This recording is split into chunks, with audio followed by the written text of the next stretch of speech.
So we finally know what Phase 4 of the MCU will look like, and they have revealed that they will have TV series intertwined with their films. Can the MCU survive after Avengers Endgame, or was it truly the end game?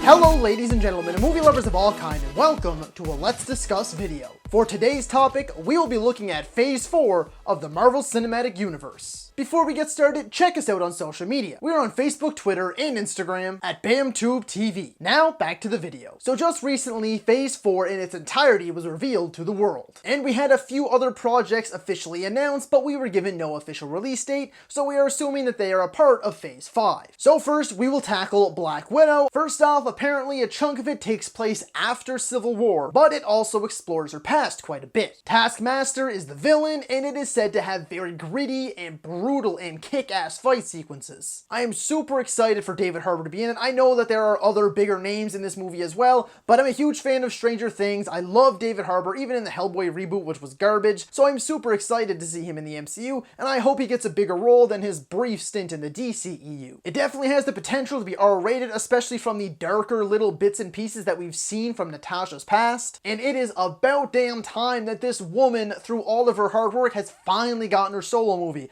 We've only been crying about it for years and years, but you know, whatever, better late than never. We're finally getting it, and I'm super excited to see what it brings. Next is the Falcon and the Winter Soldier Disney Plus series. I'm excited to see how these two work together, given their history. I wonder if Sam will get a new updated Captain America style suit and how much he's going to use the shield. Anthony Mackie has said that he has tried on a suit, and it definitely fits. And honestly, a thing that I feel like a lot of people aren't talking about that I'm super thrilled to explore is what Bucky thinks of Steve passing on the mantle to Sam instead of him. Regardless, I think this dynamic duo is one that is definitely going to shine going forward in the MCU. Next is the Eternals. Okay, we've heard so many casting rumors, casting confirmations, and we finally got a good chunk of the cast revealed, with the likes of Angelina Jolie, Kumail Nanjiani, Richard Madden, Salma Hayek, and so many more that I just can't get around to naming, but apparently the main character hasn't even been cast yet, nor the villain, so we still could have even bigger names in there somewhere.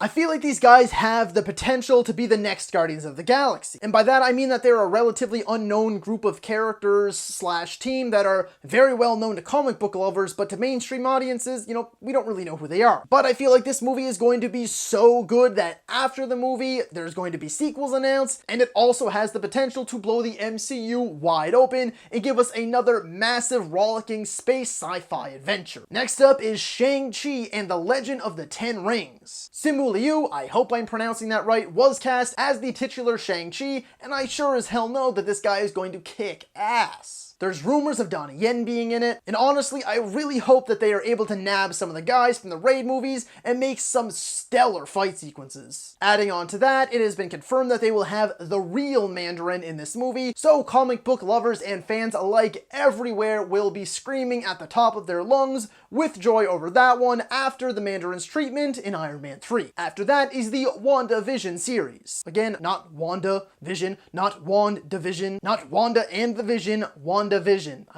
It is what it is. It's said to take place after Endgame, and honestly, I don't really like that. It just takes away from the depth and the emotion that we had with Vision's death. Wanda was crushed after he died, and when she came back and Vision didn't, we thought at the end of Endgame that he was actually going to be a permanent death, and of course not, so like I said, it just takes everything away from his death, which I think really sucks. I mean, they could have easily just fit this in between Civil War and Infinity War, because as far as I can remember, there's a 2-year gap in there when they were just off on their own, so they definitely could have gotten up to some pretty cool stuff. But nevertheless, I'm still excited to see these two back together and see who they face off against. Next is Doctor Strange in the Multiverse of Madness. I'm not a fan of that title. Feels like an old school 60s superhero cartoon, and I'm not really a fan. Granted, these are always subject to change. Think about when the last phase was revealed. We had Inhumans as a big budget release, instead it got a small and short-lived TV series, and Avengers Infinity War Part 2 was renamed to Avengers Endgame. So I'm hoping they take a second look at that title. Nevertheless, Scarlet Witch is said to be joining him on this adventure, which means that it could cross over with the WandaVision series. Nightmare is said to be the villain, and there is speculation that it could be an adaptation of House of M, or some sort of variation of it. Next is the Loki series. I don't have a whole lot to say on this one. This one we've known about for a while. I'm just super excited that Tom Hiddleston is back. I love him as Loki. I love the character. I love him in the role. And we know, and it's officially been confirmed, that it is the Loki that was found in Endgame when he had the Tesseract in the 2012 time sequence that got the Tesseract and split off to somewhere else. So it's supposed to be just about him getting up to all sorts of crazy antics.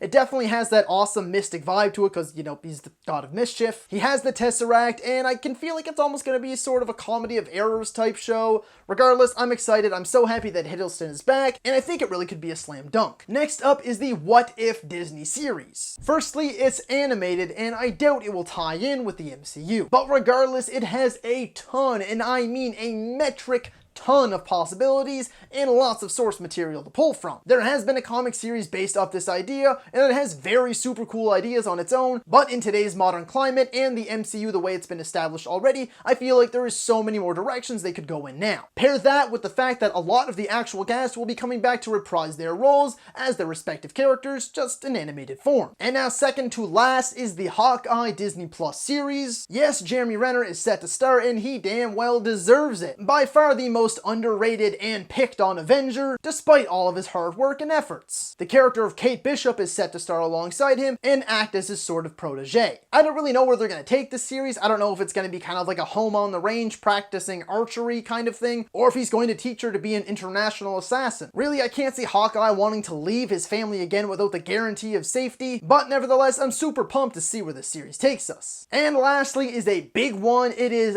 Thor: Love and Thunder. And the biggest news that came out of this announcement is not the fact that director Taika Waititi is back to direct and write. It is that Natalie Portman is set to return, but not only that, but be the star as a female Thor. Tessa Thompson is returning as Valkyrie, and she says that as she is now the king of Asgard, she needs a queen. But it begs the question, what happens to Hemsworth's Thor? Is he dead? Is there going to be a male and a female? Is he going to lose his powers and give them to her? And apparently Mjolnir, the hammer, is back as well. But then there also is the fact that Taika Waititi is back, and despite not everyone loving his style, I adore Thor Ragnarok, and I was over the moon when I found out that this guy was returning. As for the other titles that were announced but not given release dates, Captain Marvel 2, Black Panther 2, as well as Guardians of the Galaxy Volume 3, we knew all of these were coming for quite some time. We know that James Gunn is back, Ryan Coogler is back, all of the stars are back. As for the big ones though, Kevin Feige said that the Fantastic Four as Marvel's first family will be done right and to the level that they deserve, which has me all sorts of giddy. And then of course the big one, Kevin Feige's going on about how we knew about all those ones, how they were rumored, how there was casting calls put out,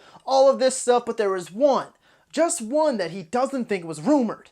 He introduces Mahershala Ali on stage, he puts his Blade hat on, and the Blade title pops up on the big screen behind him, and the crowd goes wild. They got Mahershala Ali to be Blade. It's already a huge success. It already has all of us overwhelmed with pure joy. And the big thing in my mind is, will it be R-rated or not? I mean, to me, Blade can only be done right by being done R-rated. So I will cap this off with the biggest thing that was in my mind the entire time that this Phase 4 was being revealed. Although I am exhilarated about the Disney Plus series, I hope that them and the films are not interdependent, which means that I hope that they do not rely on one another. The movies should not rely on people having seen the series, because if they take that route, then they could be alienating a large portion of the audience. So a lot of questions come into mind when I'm wondering just how connected these movies and these series are going to be. Nevertheless, folks, the revealing of Phase 4 for the MCU has been a real treat. So if you like this video, be sure to like, subscribe, and comment and let me know. What are your thoughts on Phase 4 of the MCU? And do you think that the Disney Plus series and the movies should be interdependent, or should they be their own thing? As always, thank you so much for watching, and that's a wrap. Comic book lovers. After that is Doctor Strange in the Madness. I don't even know this title, man. This thing's in the Multiverse of Madness. But nevertheless, I'm trying to think of an archery joke. I don't know.